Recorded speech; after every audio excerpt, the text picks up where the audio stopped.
नमस्कार बच्चों। आपको स्क्रीन पर दो चित्र दिखाई दे रहे हैं।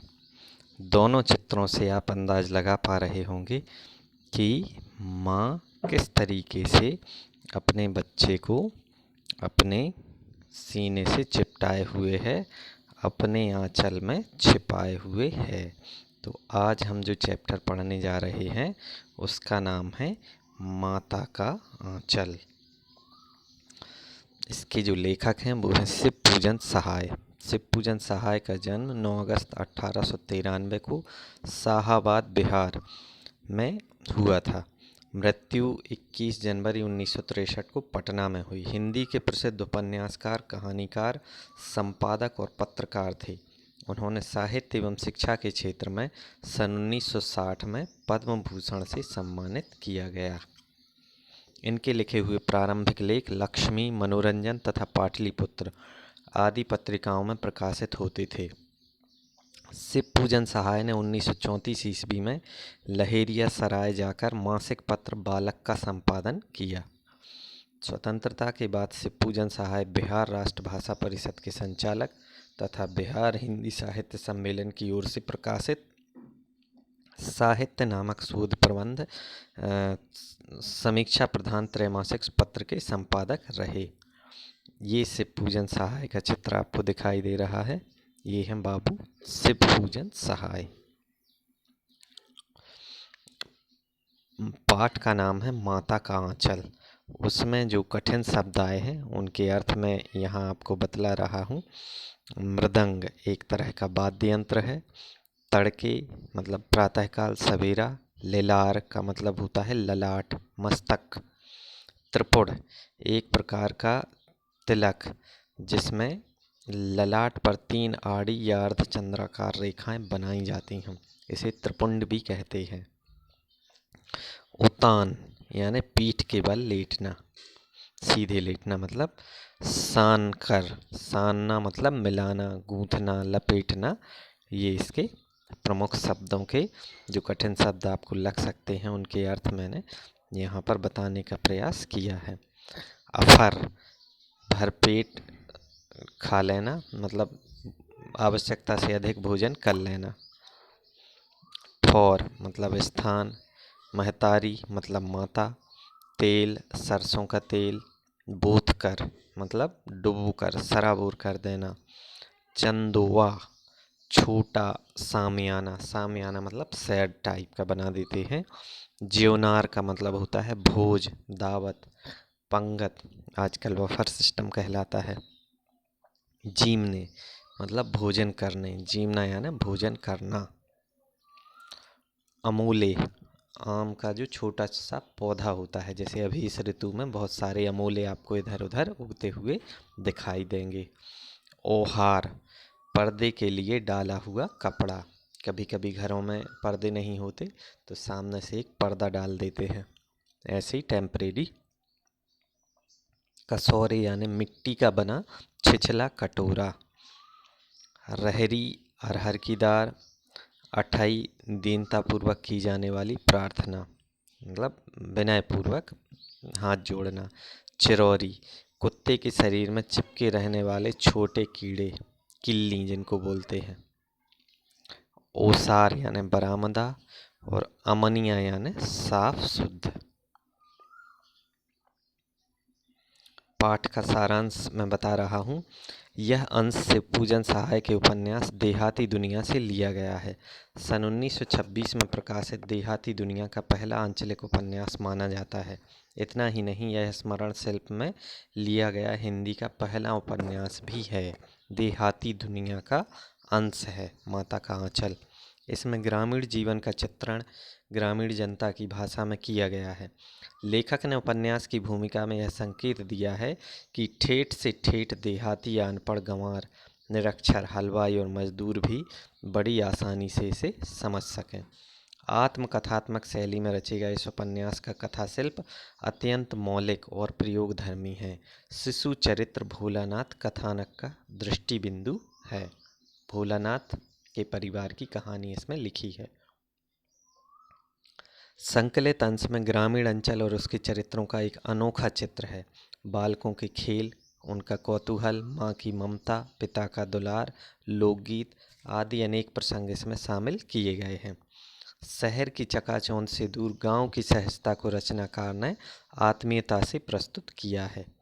यहाँ बालकों के मनोभावों की अभिव्यक्ति करते करते लेखक ने तत्कालीन समाज के पारिवारिक परिवेश का चित्रण भी किया है। प्रश्न और अभ्यास।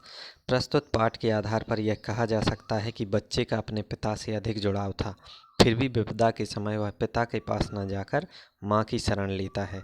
आपकी समझ से इसकी क्या वजह हो सकती है? माता से बच्चे का रिश्ता ममता पर आधारित होता है, जबकि पिता से स्नेह पर आधारित। बच्चे को विपदा के समय अत्यधिक ममता और स्नेह की आवश्यकता थी। भोलानाथ का अपने पिता से अपार स्नेह था, पर जब उस पर विपदा आई तो उसे जो शांति व प्रेम की छाया अपनी माँ की गोद में जाकर मिली, वह शायद उसे पिता से प्राप्त नहीं हो पाती। माँ के आंचल में बच्चा स्वयं को सुरक्षित महसूस करता है। अगला प्रश्न, आपके विचार से भोलानाथ अपने साथियों को देखकर सिसकना क्यों भूल जाता है? क्षण में रोना, क्षण में हंसना बच्चों का स्वभाव होता है। भोलानाथ भी बच्चे की स्वाभाविक आदत के अनुसार अपनी उम्र के बच्चों के साथ खेलने में रुचि लेता है। उसे अपनी मित्र मंडली के साथ तरह तरह की क्रीड़ा करना अच्छा लगता है। वे उसके हर खेल व हुड़दंग के साथी हैं। अपने मित्रों को मजा करते देख वह स्वयं को रोक नहीं पाता, इसलिए रोना भूलकर वह दोबारा अपनी मित्र मंडली में खेल का मजा उठाने लगता है। उसी मग्नावस्था में वह सिसकना भी भूल जाता है। भोलानाथ और उसके साथियों के खेल और खेलने की सामग्री आपके खेल और खेलने की सामग्री से किस प्रकार से भिन्न है? तो भोलानाथ और उसके साथी खेल के लिए आंगन व खेतों में पड़ी चीज़ों को ही अपने खेल का आधार बनाते हैं। उनके लिए मिट्टी के बर्तन, पत्थर, पेड़ के फल, गीली मिट्टी, घर के छोटे मोटे सामान आदि वस्तुएं होती थीं, जिनसे वह खेल कर खुश रहते थे। परंतु आज के बालक जो खेल खेलते हैं वे इनसे पूर्णतः भिन्न है। हमारे खेलने के लिए क्रिकेट का सामान, किचन सेट, डॉक्टर सेट, तरह तरह के वीडियो गेम व कंप्यूटर गेम आदि बहुत सी चीज़ें हैं जो इनकी तुलना में एकदम अलग हैं।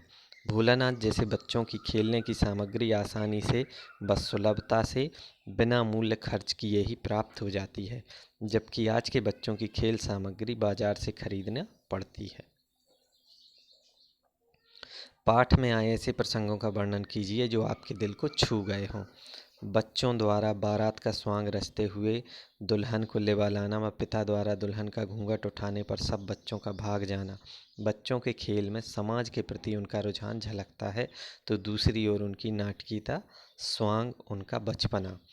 भोलानाथ जब अपने पिता की गोद में बैठा हुआ आईने में अपने प्रतिबिंब को देखकर खुश होता रहता है, वहीं पिता द्वारा रामायण पाठ छोड़कर देखने पर लजाकर व मुस्कुराकर आईना रख देना।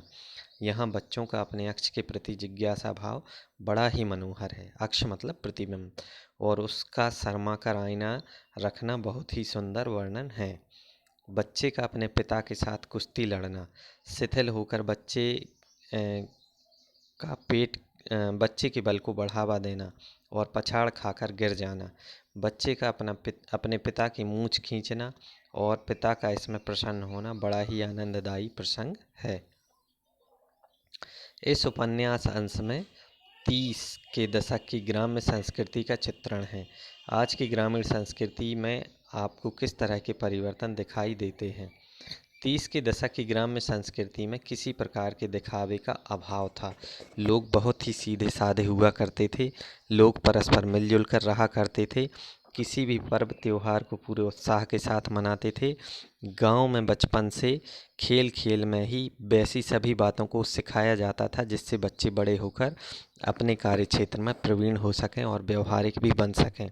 आज की ग्रामीण संस्कृति में काफ़ी बदलाव आए हैं। अब गांव में दूषित राजनीति के पांव पसारने के कारण लोगों के अंदर जाति, धर्म, संप्रदाय और अमीर गरीब जैसे भेद पनप गए हैं। आज के गांव में लगभग सारी सुविधाएं लोगों को प्राप्त हो रही हैं। बिजली, पानी, स्कूल, अस्पताल, सड़क और खेती के वैज्ञानिक संसाधन उपलब्ध हैं, इसलिए ग्रामीण जनजीवन लगभग खत्म होने की कगार पर है। अगला प्रश्न है, यहाँ माता पिता के बच्चे के प्रति जो वात्सल्य व्यक्त हुआ है उसे अपने शब्दों में लिखिए। तो भोलानाथ का अपने पिता के प्रति बहुत स्नेह था। सुबह से लेकर शाम तक जितना भी समय मिलता था उसे वे भोलानाथ के साथ बिताते थे। भोलानाथ का सुबह जगाना, नहलाना, अपने साथ पूजा के लिए बिठाना, अपने साथ मछलियों को चारा खिलाने ले जाना और उसके खेलों में शामिल होना उनके गहरे लगाव को बताता है। भोलानाथ की माता वात्सल्य व ममत्व से भरपूर माता है। भोलानाथ को भोजन कराने के लिए उनका भिन्न भिन्न तरह से स्वांग रचना एक स्नेही माता की ओर संकेत करता है, जो अपने पुत्र के भोजन को लेकर चिंतित है। दूसरी ओर उसका लहूलुहान व भय में कांपता देखकर माँ भी स्वयं रोने व चिल्लाने लगती है। अपने पुत्र की ऐसी दशा देखकर माँ का हृदय भी दुखी हो जाता है। माँ का ममतालु मन इतना भावुक हो जाता है कि वह बच्चे को डर के मारे कांपता देखकर रोने लगती है, जो कि उसकी ममता को पाठक को बहुत प्रभावित करती है। माता का आंचल शीर्षक की उपयुक्तता बताते हुए कोई अन्य शीर्षक भी सुझाइए। लेखक ने इस कहानी का नाम माँ का आंचल उपयुक्त रखा है। इस कहानी में माँ के आंचल की सार्थकता को समझाने का प्रयास किया गया है। भोलानाथ को माता व पिता दोनों से बहुत प्रेम मिला है। उसका दिन पिता की छत्र छाया में ही शुरू होता है। पिता उसकी हर क्रीड़ा में सदैव साथ रहते हैं, विपदा होने पर उसकी रक्षा करते हैं। परंतु जब वह सांप को देखकर डर जाता है तो वह पिता की छत्र छाया के स्थान पर माता की गोद में ही छिपकर बैठ जाता है। वह प्रेम और शांति का अनुभव करता है। माता उसके भय से भयभीत है, उसके दुख से दुखी है, उसके आंसू से खिन्न है। वह अपने पुत्र की पीड़ा को देखकर अपने सुध-बुध खो देती है। वह बस इसी प्रयास में है कि वह अपने पुत्र की पीड़ा को समाप्त कर सके। माँ का यही प्रयास उसके बच्चे की आत्मीय सुख व प्रेम का अनुभव कराता है। इसके लिए एक उपयुक्त शीर्षक यह हो सकता है कि माँ की ममता, क्योंकि कहानी में माँ का स्नेह ही प्रधान है। बच्चे अपने माता पिता के प्रति अपने प्रेम को कैसे अभिव्यक्त करते हैं? बच्चे माता पिता के प्रति अपने प्रेम की अभिव्यक्ति कई तरह से करते हैं। माता पिता की गोद में बैठकर या पीठ पर सवार होकर, पिता के साथ विभिन्न प्रकार की बातें करके, अपना प्यार व्यक्त करके, वे अपने माता पिता से रोध होकर या जिद करके कुछ मांगते हैं, फिर बाद में अपना प्रेम अलग अलग तरीके से प्रकाशित करते हैं। माता पिता को कहानी सुनाने या कहीं घुमाने ले जाने की या अपने साथ खेलने को कहकर, माता पिता को अपने दोस्तों के बारे में बताकर या किसी रिश्तेदार के बारे में पूछकर भी वे अपने प्रेम को प्रकट करते हैं। तो इससे पता चलता है कि जो प्रेम है माता पिता का के प्रति, वो बच्चे प्रत्यक्ष अप्रत्यक्ष रूप से प्रकट करते रहते हैं। और इस पाठ में ये सारी चीज़ें बताई गई हैं। आशा है आपको ये चैप्टर पसंद आया होगा। तो धन्यवाद बच्चों, इसी आशा के साथ कि अगली कक्षा में हम फिर मिलेंगे।